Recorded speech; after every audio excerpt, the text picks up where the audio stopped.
Most cat behaviour problems aren't the cat's fault, they're ours. Scratching the sofa, biting your hand, refusing the litter box, most of it traces back to us breaking rules that we don't even know exist. So what is this hidden rulebook? To explain it, I'm borrowing a pyramid you might already know. Maslow's hierarchy of human needs. Food at the bottom, purpose at the top. It's neat, it's tidy, and it's wrong. People don't actually live like that, and neither do cats. But as a teaching tool, the pyramid is perfect. So today I'm hijacking psychology's most famous triangle to reveal what your cat really expects from you, layer by layer. And when we get to the top, I'll show you why the pyramid collapses for both humans and cats, and the model cat scientists actually use instead. Level 1. Survival Foundations. At the bottom of the pyramid we've got survival. Shocking, I know. If you don't have food, water, or a place to crash, you're not chasing enlightenment, you're chasing lunch. Cats are exactly the same. Their starter pack is boring but non-negotiable. They're obligate carnivores. Translation, meat or death. Not tiny vegans, not light dogs. Wet food isn't gourmet, it's kidney insurance in a can. Most won't touch a narrow bowl. Why? Whisker stress. Yes, that's the thing. They want wide dishes, fountains, dripping taps, basically anything that looks like it belongs in a nature documentary. Beds, hides, perches, they need options. A panic room when life gets too real, and a 5-star hotel when they're in the mood to loaf. Just give them a box, one that's there all the time. That's it. We'll get to the cleanliness and feng shui of it later. Scratching might look like vandalism to you, but to them it's claw care, yoga, and a neon billboard screaming, "This space belongs to me." So that's survival. Miss even one piece and don't expect cuddles or playtime. And can you blame them? You wouldn't be meditating on self-actualization with no fridge or bathroom either. Level 2. Health and protection. So you've handled the basics: food, water, shelter, litter, scratching. Congratulations, your cat is technically alive. Now we move up to health and protection, where we stop talking bare survival and start talking please don't break down in 6 months. Clean and quiet. Cats don't want to pee in a nightclub. And the golden rule, if you're in a multi-cat household, 1 litter box per cat plus 1 extra. It sounds ridiculous to us, but to them it's survival algebra. Cats are Olympic level pain hiders. If you notice something's wrong, they've probably been suffering since last season. Vet checks, shots, parasite control, dental, it's about maintenance, not emergencies. Cats like long hair breeds need brushing unless you enjoy watching dreadlocks form on a living animal. All cats need nail and coat care, not for Instagram, but to stop infections and limping. Loud noises, being cornered, chaos, it flips their survival switch straight to panic mode. What they want is safe zones, calm handling, and predictable routines. Humans don't wait until life is perfectly safe to make friends. We date, marry, and party while the world's on fire. Cats are the same. They'll seek comfort even when stressed. But give them real stability, that's when you unlock the confident, affectionate cat you always wanted. Level 3. Social comfort. Once food, health, and safety are sorted, cats move on to connection. But not our version. No friendships, weddings, or office happy hours. Their rules are stricter. Affection zones first. They don't want a full body massage like a Labrador. Stick to the head, cheeks, chin, maybe the base of the tail if you've earned the privilege. Their ears and tail will tell you when enough's enough. Kneading, lap time, play sessions. The trick here isn't how often you try, it's whether you let them choose. In cat language, autonomy is love. Multi-cat households are not a democracy or a commune. It's a chessboard of territory. Duplicate resources, spread them out, and give each cat escape routes. If you don't, congratulations, you built a silent stress factory. Spraying, fights, or one cat living in witness protection. Quiet companionship is hugely underrated. A cat sitting near you while you read isn't doing nothing. To them, coexisting is intimacy. So level 3 isn't about smothering your cat with affection. It's about building the structure and then letting them decide how close they want to get. Level 4. Environmental control.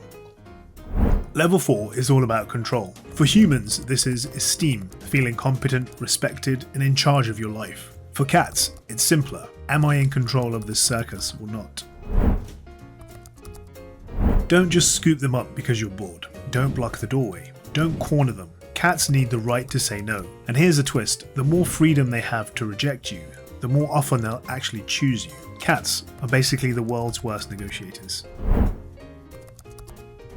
To us, routine feels dull. To a cat, it's cosmic stability. Same meals, same naps, same play sessions. Predictability is their comfort blanket.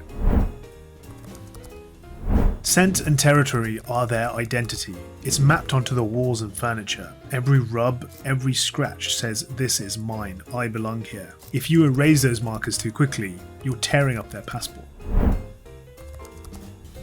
Answer their meows, blink back when they slow blink at you, and acknowledge the tail flick. If they feel heard, the line stays open. Ignore them, and they hang up. For humans, esteem comes from respect. For cats, it's choice, routine, territory, and the radical idea that their opinion actually matters.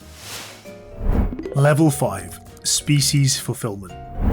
Top of the pyramid isn't fluff. It's where cats actually thrive. Maslow called it self-actualization. Chasing creativity, purpose, becoming your best self. Cats, they're not writing novels or meditating in Tibet. Their version of fulfillment is a lot simpler. Let me be the predator I was born to be. Indoor cats are apex hunters, with nothing to hunt. Wand toys, puzzles, feeders, clicker training, these scratch the hunting itch, and the problem-solving itch. Skip it, and boredom curdles into stress. Safe outdoor access, catios, or at least vertical space indoors. New textures, scents, and a high ground to survey. A lazy cat isn't lazy, it's a brain with no job.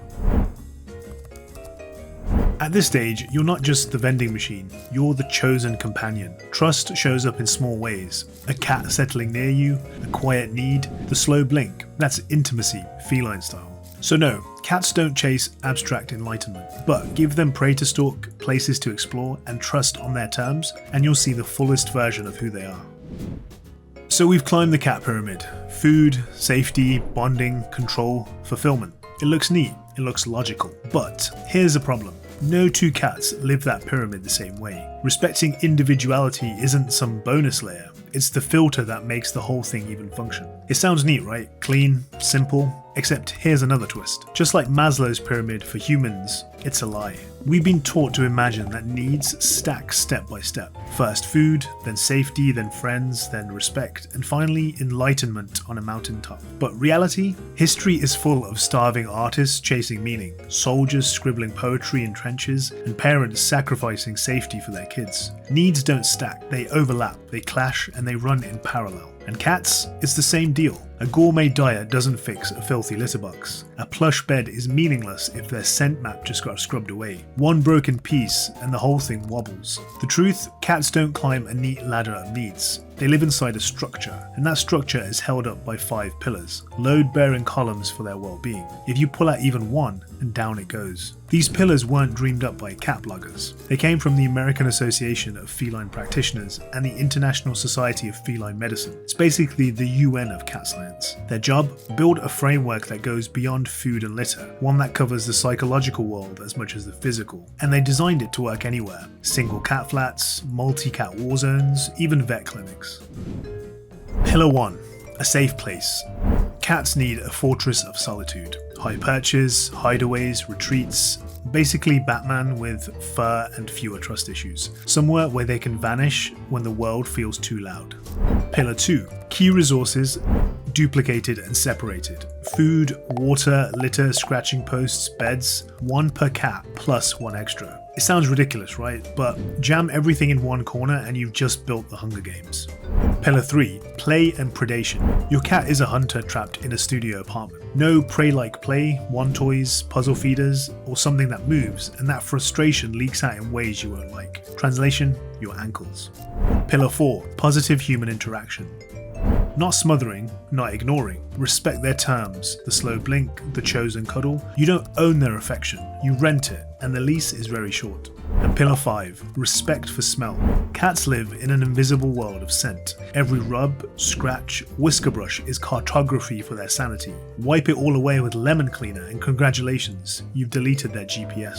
That's the real blueprint. Not a neat little ladder, but 5 pillars side by side. Keep them standing and your cat doesn't just survive, they thrive. Knock one down and the whole building wobbles. So forget pyramids. If you actually want to understand your cat, think in pillars, because that's how their world stands, or falls. And if you want to dig deeper into the strange psychology of these tiny furry landlords, check out this video next.